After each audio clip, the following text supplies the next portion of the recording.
دیکھیے اللہ تعالیٰ نے اولاً عالم امر کو پیدا فرمایا، کن فیکون، اور اس عالم امر میں اللہ تعالیٰ نے فرشتے اور ارواح انسانیہ کی تخلیق کی۔ الارواح جنود مجندہ، لشکروں کی شکل میں تھی۔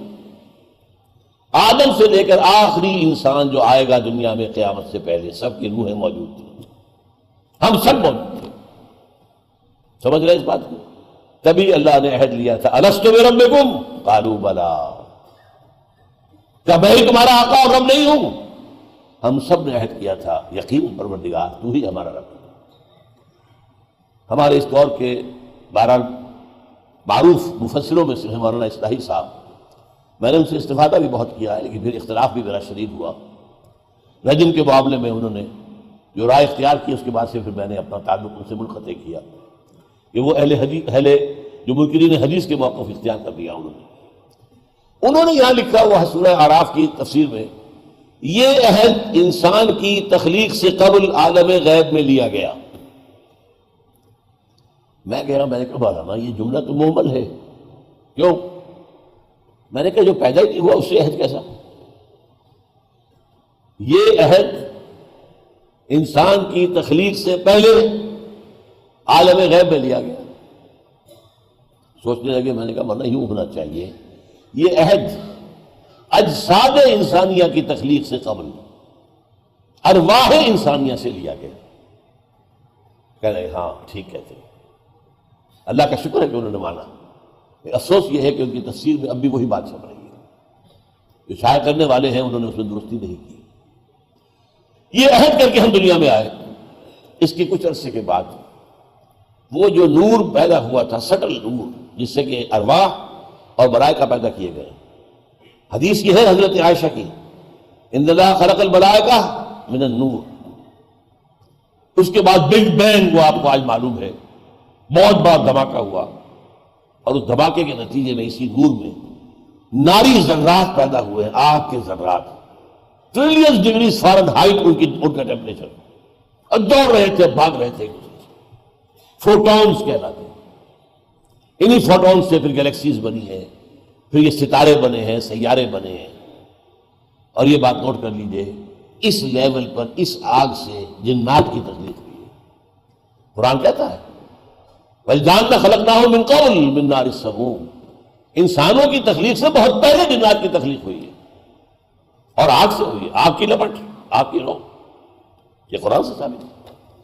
اس کے بعد جب یہ ٹھنڈے ہونے شروع ہوئے کرے، اور ہماری یہ زمین ٹھنڈی ہوئی، اس میں سے بخارات نکلے، نتیجہ کیا نکلا؟ یہ فضا پیدا ہو گئی، گیسز اسی زمین سے نکلے ہوئے، اور نمبر 2 سکڑ گئی، کہیں اونچی کہیں نیچی، پھر ہزارہ برس تک بارش ہوتی رہی، اور یہ بڑے بڑے سمندر وجود میں آ گئے۔ اور یہ بھی قرآن کے اندر مذکور ہے، کان عرشہ علی الماء۔ اس وقت تک ظاہر بات ہے کہ دنیا میں کوئی اور مخلوق نہیں تھی، کوئی حیوان، کوئی سمندری، کوئی مچھلی، کوئی انسان، کوئی جانور، کوئی کچھ نہیں، زمین اور پانی، زمین اور پانی۔ وکان عرشہ علی الماء، وہاں سے پھر انسان کی تخلیق کا عمل شروع ہوا۔ سائنس اور قرآن دونوں اس پر متفق ہیں کہ انسان پیدا کیا گیا مٹی سے، اس میں کوئی اختلاف نہیں۔ دی کرسٹ آف دی ارتھ۔ اب اس کو چھوڑ دیجئے کہ وہ کن مراحل سے گزر کر آیا، یہ کہ جو احادیث سے ہمیں کچھ معلوم ہوتا ہے کہ تمام جتنے بھی بر اعظم تھے ان سب سے مٹی لے کر اللہ نے آسمان پر، پھر یہ کہ وہ گارا بنایا، اس گارے کے اندر پھر جب وہ کچھ مادہ ڈالا جو کہ آرگینک تھا، اس کے اندر جو ہے فرمنٹیشن ہوئی، تو قرآن کہیں کہتا ہے تراب، کہیں کہتا ہے تین، کہیں کہتا ہے تین لازم، کہیں کہتا ہے صلصال من حمأ مسنون۔ یہ 4-5 الفاظ استعمال کیے قرآن۔ بہرحال اس کو چھوڑ دیجئے کہ سائنس کیا کہتی ہے، لیکن ایک بات یہ ہے کہ مٹی سے تخلیق ہوئی۔ جب یہ حیولہ تیار ہو گیا آدم کا، جسمانی حیولہ، تو آدم کی روح لا کر پھونک دی گئی، اور یہ آدم ہوئے اب علیہ السلام، یہ اللہ کے نبی ہوئے، اور ان کو اللہ نے زمین کی خلافت عطا کی۔ یہ چند باتیں جو ہیں، یہ چاہے آپ میٹا فزکس کی بات کہیں اس سے، چاہے ویلٹن شاؤن کی بات کہیں جرمنی اصطلاح کے اندر، یا جو ورلڈ ویو ہے اس کو کہیں، یا قرآن مجید کی حکمت کہیں، وہ جو مولانا روم نے شکوہ کیا نا، چند خالی حکمت یونانیہ، حکمت قرآنی آ رہا ہم بخواں، کب تک تم یونانیوں ہی کے فلسفے کو پڑھتے رہو گے، ارسطاٹل کو اور پلیٹو کو اور پلاٹونائزم کو، ان کو پڑھتے رہو گے، کبھی قرآن کی حکمت کو بھی پڑھو۔ اور اس انسان کو اللہ تعالیٰ نے دو علم عطا کیے، یہ اصل ہے بات جو سمجھنے کی۔ اور جہاں یہ ذکر ہے حضرت آدم کی تخلیق اور انہیں خلافت دیے جانے کا، سورہ بقرہ کا 4واں رکوع، شروع میں ایک علم کا ذکر ہے، وَعَلَّمَ آدَمَ الْأَسْمَاءَ كُلَّهَا، آدم کو سارے نام سکھا دیے اللہ نے۔ کیا نام کن چیزوں کے؟ نام کچھ چیزوں کے ہوتے ہیں نا، میٹیریل تھنگس، اس کا کیا نام ہے، اس کا کیا نام ہے۔ میٹیریل ورلڈ جو وجود میں آنے والی تھی، اس کی تمام چیزوں کا علم آدم کو دے دیا گیا، لیکن دیا گیا کس شکل میں؟ جیسے آم کی گٹھلی میں پورا آم کا درخت ہوتا ہے تو صحیح نا، لیکن یہ وجود میں تو آئے گا، ذرا وقت لگے گا، یہ گٹھلی پھٹے گی، دو پتیاں نکلیں گی، پھر وہ آگے پودا بنے گا، پھر کئی سال لگا کر وہ درخت بنے گا، پھر آم آئے گا نا۔ ایک عالم میں امر ہے، وہاں وقت کوئی نہیں لگتا، نو ٹائم انوالوڈ، انما امرہ اذا اراد شیئا فانما یقول له کن فیکون، نو ٹائم۔ لیکن عالم خلق کے اندر وقت لگتا ہے۔ رحم مادر میں بھی بچہ جو ہے 9 مہینے لیتا ہے، تب وہ انسانی شکل میں آتا ہے۔ آم کا درخت بھی کچھ سال لے گا، تب وہ آپ کو پھل دے گا۔ عالم خلق میں ٹائم انوالوڈ ہے، اور آسمان و زمین کی تخلیق 6 دنوں میں۔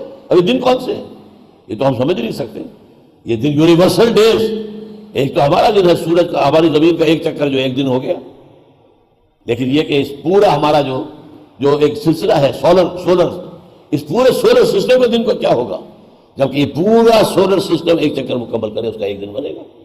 گلیکسی کا ایک دن کیا ہوگا، اس کا آپ اندازہ کر لیجیے۔ تو قرآن اسی لیے کہتا ہے نا، اللہ کا عام دن جو ہے وہ 10,000 برس کا ہے، 1000 برس کا ہے، اور ایک جگہ 25,000 برس کا، 50,000 برس کا بھی۔ بہرحال اس میں جو تخلیق ہوئی تو پھر آدم کو ایک آنکھ تو یہ دے دی گئی دنیا کا علم حاصل کرنے کے لیے، اور دوسری آنکھ دی گئی وحی سے استفادے کے لیے، وَإِمَّا يَأْتِيَنَّكُم مِّنِّي هُدًى فَمَن تَبِعَ هُدَايَ فَلَا خَوْفٌ عَلَيْهِمْ وَلَا هُمْ يَحْزَنُونَ۔ یہ دو اللہ تعالیٰ نے علم کے شعبے انسان کو ابتدا میں دیے، اور ان دونوں کے ساتھ انسان نے قدم بقدم آگے بڑھنا شروع کیا۔ ایک طرف نبی آ رہے ہیں، اللہ کی ہدایت چلی آ رہی ہے، ہدایت میں ارتقاء ہو رہا ہے، جیسے انسانی ذہن کا ارتقاء ہو رہا ہے۔ کبھی انسان بچپنے میں بھی تھا ذہنی اعتبار سے، کبھی آخر جوان ہونے میں وقت لگا ہے اس کے، اسی لیے ہدایت خدا بندی پہلے دن مکمل نہیں دے دی گئی، نہیں، قرآن میں لا کر اس کی تکمیل کی گئی۔ الیوم اکملت لکم دینکم واتممت علیکم نعمتی، نعمت ہدایت میں نے اس کا اتمام کر دیا تمہارے اوپر۔ اسی طریقے سے انسان کے تمدنی ارتقاء ہوا، کبھی غاروں میں رہتا تھا، پھر قبائلی نظام بنا، پھر شہروں میں رہنا شروع کیا، پھر بڑی مملکتیں اور امپائرز کا دور آ گیا۔ اب یہ جو نظام چل رہا تھا، انسان پر ظلم کرنے والا بن گیا، بادشاہوں کے گلچھرے ہیں، ان کے محل ہیں، ان کے عیش ہیں، اور اس کی عیش کی بنیاد ہے وہ کاشتکار ہے، خون پسینہ ایک کر کے جو پھل جو حاصل کر رہا فصل، لیکن اس کے بچے کے لیے کھانے کو نہیں ہے، اس کے بچے کے لیے فاقے عیش ان کے جاگیرداروں کے ہے، بادشاہوں کے ہیں۔ ان تمام کو دور کرنے کے لیے، ختم کرنے کے دین حق دیا گیا اور اس کی تکمیل کی گئی۔ الیوم اکملت لکم دینکم واتممت علیکم نعمتی ورضیت لکم الاسلام دینا۔ یہ تو ایک طرف ہو رہا ہے۔ دوسری طرف کیا ہو رہا ہے؟ سائنسی ترقی، آنکھ نے دیکھا، کان نے سنا، دماغ نے نتیجہ نکالا، اور نتیجہ نکال کر یہ جو کمپیوٹر ہے یہاں، آپ نے سینس ڈیٹا اس کو فیڈ کیا، اس نے پروسیس کیا، نتیجہ نکالا، میموری کے اندر ڈال دیا۔ اب میں سارے کمپیوٹر کی اصطلاح استعمال کر رہا ہوں، یہ بہت بڑا کمپیوٹر، بہت بڑا کمپیوٹر۔ اس کے بعد آپ نے مزید دیکھا اور مطالعہ کیا، غور کیا، اب اس کے بعد اور نتیجہ نکلا، اس کو پہلے سے کمپیئر کیا، دونوں سے ایک اور نتیجہ نکلا، اسے بھی میموری ڈال۔ رفتہ رفتہ انسان یہ بھی کیڑی کی چال چلتا ہوا، یہ علم جو ہے، جو اصل میں اسماء کی شکل میں حضرت آدم کو دے دیا گیا تھا، لیکن اس کی ایکسپلینیشن کے اندر وقت لگا ہے، وہ آم کی گٹھلی کے آم بننے کے اندر وقت لگا ہے۔ پچھلے 200 سال جو ہے اس معاملے کے اندر انتہائی عجیب ہے، ایکسپلوژن ہوا ہے معلومات کا، اتنا دھماکہ ہوا ہے معلومات کا کہ آج کسی انسان کے لیے ممکن نہیں ہے کہ وہ تمام علوم کے جو ہے موٹی موٹی باتیں بھی جمع کر سکے اپنے ذہن کے اندر، ممکن نہیں ہے۔ آج صورتحال کیا ہے کہ عروج آدم خاکی سے انجم سہمے جاتے ہیں کہ یہ ٹوٹا ہوا تارا بہے قابل نہ بن جائے. لیکن اس زمن میں ایک جو حادثہ ہوا ہے وہ کیا تھا؟ بدقسمتی سے یورپ کے اندر پاپائیت کی ایک حکومت قائم تھی جو بڑی تنگ نظر، بڑی سخت، بڑی مستبد. پاپائیت کے تحت سائنس کی تعلیم حرام، فلسفے کی تعلیم حرام. کسی گھر سے اگر فلسفے کی کتاب نکل آئی جلا دو، اگر سائنس کی نکل آئی جلا دو، گھر جلا دو، گھر جلا دو، کتابیں نہیں گھر جلا دو.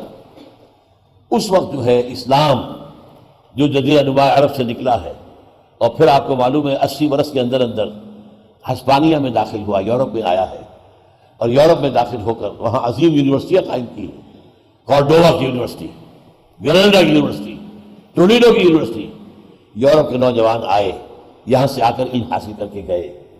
نتیجہ کیا نکلا؟ 2 تحریکیں وہاں چلی، اصلاح مذہب اور احیاء العلوم. علم کو زندہ کرو، سائنس کو زندہ کرو. اور یہ مذہب جو ہے یہ کیا لے کر بیٹھے ہوئے ہیں؟ مذہب کے خلاف جو ایک نفرت پیدا ہو گئی تھی پاپائیت کے نظام کی وجہ سے، سائنسی ترقی کے اندر وہ مذہب سے دوری، وہ ابتدا ہی میں داخل ہو گئی. یہ ہے اہم نکتہ. دیکھیے اگر یہ دونوں آنکھیں برابر چلتی رہتی، اس میں کیا ہوتا؟ آپ کی مادی ترقی بھی ہو رہی ہے، اور ہدایت جو ہے اس کی بنا پر آپ اس کے جو پھل ہیں ان کا صحیح استعمال بھی کر رہے ہیں. اس لیے ہدایت آ رہی ہے، وہی آ رہی ہے. فَإِمَّا يَأْتِيَنَّكُم مِّنِّي هُدًى فَمَن تَبِعَ هُدَايَ فَلَا خَوْفٌ عَلَيْهِمْ وَلَا هُمْ يَحْزَنُونَ. تو یہ دونوں ساتھ ساتھ چلتے. تو میں نے خاص طور پر حضرت سلیمان کا ذکر کیجئے کہ حضرت سلیمان کو اللہ نے کس طرح طاقت دے دی تھی. ہوا ان کے کنٹرول میں تھی، جنات ان کے کنٹرول میں تھے، پرندے جرندے وہ ان کے کنٹرول میں تھے. یہ حکومت وہ ہے جو کسی کو نہیں دی گئی. اگرچہ حکومت کا رقبہ زیادہ نہیں تھا، امپائر زیادہ بڑی نہیں تھی، لیکن یہ ہے کہ یہ حکومت تو کسی کو نہیں دی گئی. لیکن اس کا نتیجہ کیا نکلا؟ کوئی ان کے اندر غرور پیدا ہوا ہو، کوئی وہ مادہ پرستی پیدا کر دی ہو. معاذ اللہ. رب اوزعنی ان اشکر نعمتک التی انعمت علی وعلی والدی وان اعمل صالحا ترضاہ. پروردگار مجھے اس کی توفیق دے کہ میں شکر ادا کر سکوں تیری نعمتوں کا جو تو نے مجھے دی ہیں، اور تاکہ میرا عمل درست رہے. اب یہ ہوگا اگر یہ دونوں آنکھیں چل رہی ہیں، ایک آنکھ دنیا کو دیکھ رہی ہے، سمجھ رہی ہے، استعمال کر رہی ہے، جو سورسز آف انرجیز ہیں ڈسکور کر رہی ہے، ایکسپلائٹ کر رہی ہے، اور ایک آنکھ ان تمام کو صحیح راستے پر لے کر چل رہی ہے، وہ ہے ہدایت. لیکن پاپائیت کا وقت کیا ہوا؟ ایک آنکھ بند کر دی گئی، سائنس کی آنکھ بند کر دو، اور صرف پاپائیت. اور بدقسمتی سے پاپائیت کے اندر، چونکہ عیسائیت کے اندر شریعت بھی ختم کر دی تھی سینٹ پال نے، تو وہاں تو کچھ تھا ہی نہیں، کوئی شریعت نہیں. موجودہ کرسچینٹی میں کوئی لا نہیں ہے، کوئی شریعت نہیں. اس لیے کہ حضرت عیسیٰ تو یہ کہہ کر گئے تھے کہ don't think I come to break the law, finish the law. نہیں، لا موزائک لا، حضرت موسیٰ کا قانون شریعت لازم رہے گی تم پر. سینٹ پال نے ختم کر دیا. اب انہوں نے جو کچھ کیا، اب یہ کہ جو مسپوپ جو حکم دے دے گا بائی ڈیکریز، اس کا فرمان ہوگا، وہ جس شے کو حلال کہہ دے گا حلال، جس شے کو حرام کہہ دے حرام. جو علی ابن حاتم کی حدیث ہے، آپ کو یاد آئی ہوگی کہ انہوں نے جب وہ ایمان لائے ہیں، حاتم تائی جو بہت مشہور سخی انسان دنیا میں گزرا، اس کے بیٹے ہیں یہ علی، یہ عیسائی تھے. ایمان لائے تو ایک دفعہ ذرا ڈرتے ڈرتے سہم کر جھجکتے ہوئے حضور سے پوچھا، حضور قرآن کہتا ہے کہ عیسائیوں نے اپنے پادریوں کو، اپنے احبار و رہبان کو الہ بنا لیا، ہم نے تو الہ نہیں مانا. آپ نے فرمایا کیا یہ صحیح نہیں ہے؟ جسے وہ کہہ دے حرام تم مان لیتے ہو حرام، اور جسے وہ کہہ دے حلال تم مان لیتے ہو حلال. یا یہ تو ہے، کیا یہی نہیں ہے؟ شریعت دینا تو اللہ کا کام ہے، کسی انسان کا کام تو نہیں. انہوں نے شریعت موسیقی کو پھینک دیا اٹھا کر، اور خود بن گئے شارع. اور شارع کون ہوتا ہے؟ شارع تو اللہ ہے. تو اس نے کہا ہاں یہ بات تو ہے. یہ ہے وہ جو صورتحال تھی یورپ کے اندر جب اسلام کی روشنی پھیلنی شروع